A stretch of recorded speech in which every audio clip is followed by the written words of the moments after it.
নমস্কার বন্ধুরা, বাস্তু ভিশনস উইথ সুস্মিতার আরো একটি এপিসোডে আপনাদের সকলকে স্বাগত জানাই। ভালো থাকবার জন্য সবকটা পথ আমরা কিন্তু অবলম্বন করতে চাই। আমাদের এই যুগটাতে দাঁড়িয়ে আমরা সবকিছু বড় ইজিলি পেয়ে যাই, কিন্তু এই ইজিলি পাওয়ার জন্য কিন্তু মানুষকে প্রচুর কর্ম করতে হয়, তাই না? কর্ম না করলে, সেই জায়গাটা নিজের তৈরি না করলে সবকিছুকে অ্যাভেল করা সম্ভব না, সম্ভব হয় না।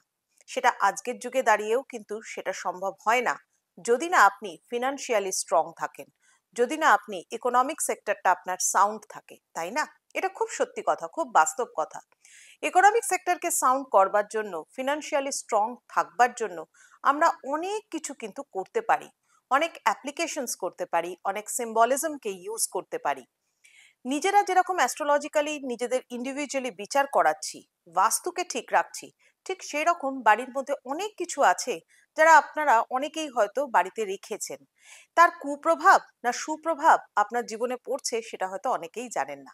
ঠিক সেই রকম একটা জিনিস হচ্ছে লাফিং বুদ্ধা। ইয়েস, অনেক মানুষ লাফিং বুদ্ধা দেখতে খুব সুন্দর হয়, দেখুন আমার পাশে আপনারা হয়তো দেখতে পাচ্ছেন। এই লাফিং বুদ্ধা কিন্তু অনেকেই বাড়িতে রাখেন, কিন্তু ঠিকঠাক মতো কোথায় প্লেসমেন্ট করব সেটা অনেকে না জেনে রাখেন। না জেনে রাখলে পরে কি হয় জানেন তো, এইরকম কিছু জিনিস যেটার একটা স্পিরিচুয়াল গুরুত্ব আছে, তার কিছু রকম তার একটা মাইথোলজিক্যাল একটা গুরুত্ব রয়েছে, এই সমস্ত গুরুত্বগুলোর জন্য কিন্তু তাকে কোন জায়গায় রাখবো সেটা না জেনে রাখলে পরে বেশিরভাগ ক্ষেত্রে অ্যাডভার্স এফেক্ট হয় একটা। তো সেক্ষেত্রে ভালো করে যারা রেখেছেন বাড়িতে তারাও জেনে নিন, এবং যারা এখনো বাড়িতে লাফিং বুদ্ধা রাখেননি তারাও জেনে নিন যদি ভবিষ্যতে রাখেন কিভাবে রাখবেন।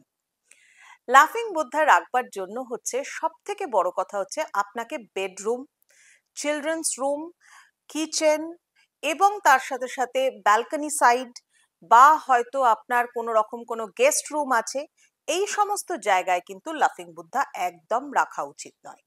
কতগুলো পয়েন্ট আপনাদেরকে বলি। মেন হচ্ছে আপনার যেটা সদর দরজা, মেন এন্ট্রান্স, যেখান থেকে পজিটিভ ভাইব্রেশন যাতায়াত করছে, মেন এন্ট্রান্সকে সবসময় লাইটেড রাখুন। আপনার মেন এন্ট্রান্স দিয়ে ঢুকে সোজাসুজি বা ডায়াগোনালি টু দ্য ডোর এমন জায়গায় লাফিং বুদ্ধাকে প্লেসমেন্ট করুন।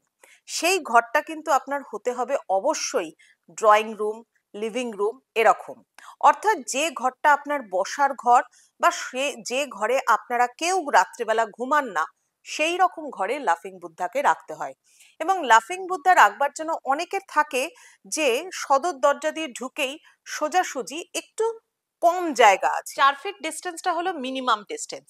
এছাড়াও সদর দরজা দিয়ে ঢুকে আপনাদের বসার ঘরে এমন জায়গায় প্লেসমেন্ট করুন যেখানে সবাই মিলে বসেন, কথা বলেন বা টিভি দেখছেন, এরকম জায়গায়। লাফিং বুদ্ধা অ্যাকচুয়ালি বিভিন্ন রকমের হয়। আচ্ছা, আরেকটা পয়েন্ট মাথায় রাখতে হবে, লাফিং বুদ্ধাকে কিন্তু কখনোই 30 ইঞ্চির নিচে, অর্থাৎ মোটামুটি ভাবে অ্যাপ্রক্সিমেটলি 3 ফিটের নিচে রাখতে নেই, 3 থেকে 7 ফিটের মধ্যে হাইটে রাখতে হয়।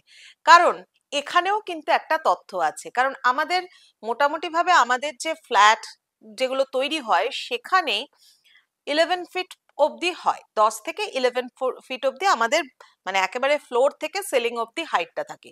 সেটাকে 3টে ভাগে ভাগ করা হয়, সেটারও একটা বাস্তুসম্মত কারণ আছে। ওই পার্টটা না হয় আরেকদিন আপনাদেরকে বলবো, তার জন্য তো বাস্তু ভিশনস উইথ সুস্মিতা আপনাদেরকে ফলো করতেই হবে। যাই হোক, আজকে লাফিং বুদ্ধার কথাই বলি। তো বুদ্ধা বিভিন্ন রকম হয়। এখানে আপনারা দেখতে পাচ্ছেন যেমন বুদ্ধার এই প্রতিকৃতিটা রয়েছে, দেখুন ওপরে একটা নৌকার মতো জিনিস রয়েছে, এটাকে বলা হয় ইনগট, এটাকে বলা হয় ইনগট। এটার মধ্যে বলা হয় অ্যাবান্ডেন্স থাকে, প্রসপারিটি থাকে, ওয়েলথকে এটা রিপ্রেজেন্ট করে। এবং তার সাথে সাথে দেখুন গলার মধ্যে একটা মালা রয়েছে যেখানে এই রকম একটা সিম্বল রয়েছে, দ্যাট ইজ দ্য হোলু বা ওলু। এইটা হচ্ছে অমৃত ভাণ্ড বা অমৃত কুণ্ড বলা হয় একে। এবং এর সাথে সাথে দেখুন তলায় একটা বড় ব্যাগ রয়েছে, তার সামনে দুটো ছোট লাফিং বুদ্ধাও রয়েছে, এগুলোও আমি আপনাদেরকে দেখাচ্ছি। ভালো করে লক্ষ্য করুন আপনারা, এখানে একটা বড় ব্যাগ রয়েছে। এই ব্যাগটা ভর্তি করে যে উনি টাকা পয়সা নিয়ে আপনার বাড়িতে আসছেন তা কিন্তু নয়। This is full of C. C is the positive energy. এটার মধ্যে পজিটিভ এনার্জি ভর্তি রয়েছে, অর্থাৎ আপনি বাড়িতে লাফিং বুদ্ধা রাখলে পরে প্রসপারিটি, অ্যাবান্ডেন্স এবং পজিটিভ এনার্জি পাবেন। এবার দেখুন এই যে আমার হাতে লাফিং বুদ্ধাটা যেটা দেখতে পাচ্ছেন আপনারা, দেখুন লাফিং বুদ্ধার হাতে দুটো বল রয়েছে। এই দুটো হচ্ছে golden ball, that is golden opportunity in your life. এই গোল্ডেন অপরচুনিটি নিয়ে উনি আপনার বাড়িতে আসছেন। এবং দেখুন এখানে আরো একটি রয়েছে যেখানে হাতে আবার সেই ইনগটের সিম্বল। অ্যাকচুয়ালি এটা কিন্তু বিজনেসকেও ভীষণভাবে মানে রোটেশন অফ মানিকেও কিন্তু ভীষণভাবে রিপ্রেজেন্ট করে। আর তার সাথে সাথে হাতে সেই অলু রয়েছে। আবার অনেকের বাড়িতে হয়তো লাফিং বুদ্ধা এরকমও রয়েছে যে হাতে একটা ডালের মতো দণ্ড রয়েছে, উনি এরকম করে দাঁড়িয়ে রয়েছেন, ওটাকে আমরা বলি পাইন গাছের দণ্ড। পাইন গাছের দণ্ড মানে হচ্ছে লংজিভিটির প্রতীক। অর্থাৎ বাড়িতে যাতে কোনো হেলথ ইস্যুস না থাকে, বাড়িতে যাতে সবাই আপনারা সুস্থ থাকেন, ভালো থাকেন, আনন্দে থাকেন। আর লাফিং বুদ্ধা কথাটার মধ্যেই হচ্ছে হাসি। লাফিং বুদ্ধা মানেই হচ্ছেন তিনি আপনার বাড়িতে সুখ, শান্তি, আনন্দ নিয়ে আসছেন। অনেক মানুষ আছেন ইকোনমিক্যালি ভীষণ সাউন্ড, বাট বাড়িতে আনন্দ নেই। ভালোবাসা, আনন্দ, একতা এগুলোর বড্ড অভাব।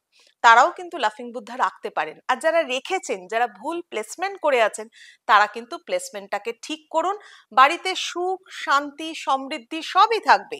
লাফিং বুদ্ধা রাখার জন্য আপনার বাড়িতে অশান্তি আসবে এটা কখনো হতে পারে না, যদি কিনা আপনি সঠিকভাবে তাকে বাড়িতে প্লেসমেন্ট করেন। এইরকম আরো তথ্য জানতে যদি চান তাহলে বাস্তু ভিশনস উইথ সুস্মিতার সাথে অবশ্যই থাকুন এবং আমাকে কমেন্টস করুন, জানান আপনারা আর কি কি জানতে চাইছেন, বাড়িতে আর কি কি প্লেসমেন্ট করেছেন। যদি ভুল প্লেসমেন্ট করে থাকেন সেটা অবশ্যই শুধরে দেওয়ার দায়িত্ব কিন্তু আমার রয়েছে। তার জন্য থাকতে হবে সুস্মিতার সাথে।